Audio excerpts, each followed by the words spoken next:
ಮತ್ತೆ ಮುಷ್ಕರಕ್ಕೆ ಆಸ್ಪದ ನೀಡಬೇಡಿ, ಸಾರಿಗೆ ನೌಕರರ ಸರಿಸಮಾನ ವೇತನ ಜಾರಿ ಮಾಡಿ, ಜೊತೆಗೆ ಈಗ ನೀಡುತ್ತಿರುವ ಭತ್ಯೆಯನ್ನು ಹೆಚ್ಚಿಸಿ ಮತ್ತು ಪ್ರತಿ ತಾಲೂಕು ಘಟಕಗಳಲ್ಲಿ ಕೆಎಸ್ಆರ್ಟಿಸಿ ಸಾರಿಗೆ ನೌಕರರಿಗೆ ಅನುಕೂಲವಾಗಲು ತಲಾ 100ರಂತೆ ವಸತಿ ಗೃಹಗಳನ್ನು ನಿರ್ಮಿಸಿ ಎಂದು ಸಾರಿಗೆ ನೌಕರರ ಕ್ಷೇಮಾಭಿವೃದ್ಧಿ ಸಂಘ ಆಗ್ರಹಿಸಿದೆ. ಸಾರಿಗೆ ನೌಕರರ ಹೊಸ ಅಪ್ಡೇಟ್ನ ಪ್ರತಿದಿನದ ಮಾಹಿತಿಗಾಗಿ ನಮ್ಮ ಈ ಚಾನಲನ್ನು ಸಬ್ಸ್ಕ್ರೈಬ್ ಮಾಡಿ ನಮ್ಮನ್ನು ಬೆಂಬಲಿಸಿ.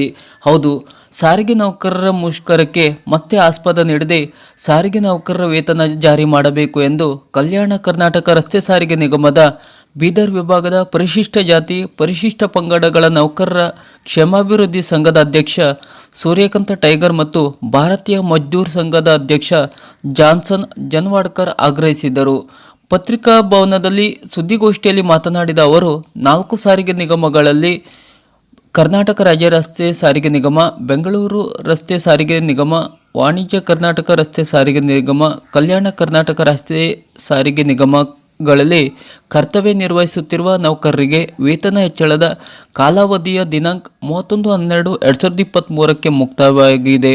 ಆದ್ದರಿಂದ ನಿಯಮಾನುಸಾರ 1947ರ ಕೈಗಾರಿಕಾ ವಿವಾದಗಳ ಅನ್ವಯ ಐಐಡಿ ಕಾಯ್ದೆಗಳ ಮತ್ತು 1972ರ ಒಪ್ಪಂದದ ಪ್ರಕಾರ ನೌಕರರಿಗೆ ದಿನಾಂಕ 1/1/2024ರಿಂದ ಜಾರಿಗೆ ಬರುವಂತೆ ನೌಕರರ ವೇತನ ಹೆಚ್ಚಳ ಮಾಡಬೇಕಿದೆ. ಆದರೆ ಸುಮಾರು 14 ತಿಂಗಳು ಕಳೆದರೂ ಸಹ ಇವರಿಗೆ ಈ ನೌಕರರ ವೇತನ ಹೆಚ್ಚಳ ಆಗಿರುವುದಿಲ್ಲ.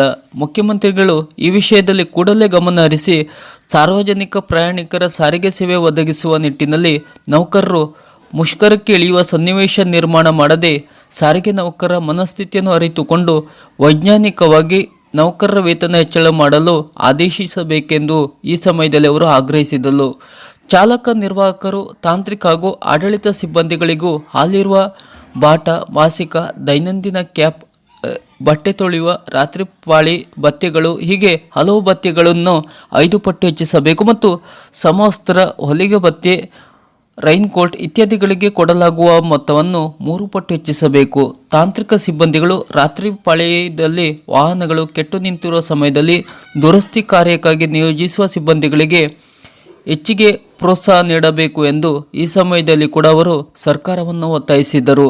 ರಾಜ್ಯದಲ್ಲಿ ಅಗತ್ಯ ಸೇವೆ ನೀಡುವ ಇಲಾಖೆಗಳಲ್ಲಿ ನಮ್ಮ ಸಾರಿಗೆ ಇಲಾಖೆ ಒಂದಾಗಿದ್ದು, ಆರೋಗ್ಯ, ಪೊಲೀಸ್, ಅಗ್ನಿಶಾಮಕ ಇತರ ಇಲಾಖೆಯಲ್ಲಿ ಕರ್ತವ್ಯ ನಿರ್ವಹಿಸುತ್ತಿರುವ ಅಧಿಕಾರಿ ನೌಕರರಿಗೆ ಜಿಲ್ಲಾ, ತಾಲೂಕು ಮತ್ತು ಹೋಬಳಿ ಕೇಂದ್ರಗಳಲ್ಲಿ ವಸತಿ ಗೃಹಗಳ ಸೌಲಭ್ಯವಿದೆ. ಆದರೆ ಸಾರಿಗೆ ಇಲಾಖೆ ಅಧಿಕಾರಿಗಳು ನೌಕರರಿಗೆ ಮಾತ್ರ ಈ ವಸತಿ ಗೃಹಗಳು ಇರುವುದಿಲ್ಲ. ಅಲ್ಲದೆ ಪ್ರಸ್ತುತ ನೌಕರರಿಗೆ ನೀಡುತ್ತಿರುವ HRA ಭತ್ಯೆ ಸಾಕಾಗುತ್ತಿಲ್ಲ.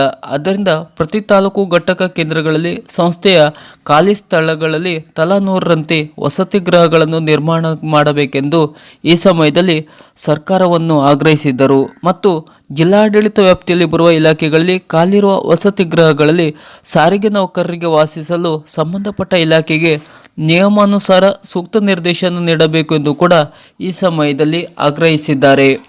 ಸಾರಿಗೆ ನೌಕರರ ಈ ಥರದ ಹೊಸ ಅಪ್ಡೇಟ್ನ ಮಾಹಿತಿಗಳಿಗಾಗಿ ಹಾಗೂ ಸರ್ಕಾರದ ಈ ಥರದ ಹೊಸ ಮಾಹಿತಿಗಳಿಗಾಗಿ ನಮ್ಮ ಚಾನಲನ್ನು ಸಬ್ಸ್ಕ್ರೈಬ್ ಮಾಡಿ ನಮ್ಮನ್ನು ಬೆಂಬಲಿಸಿ.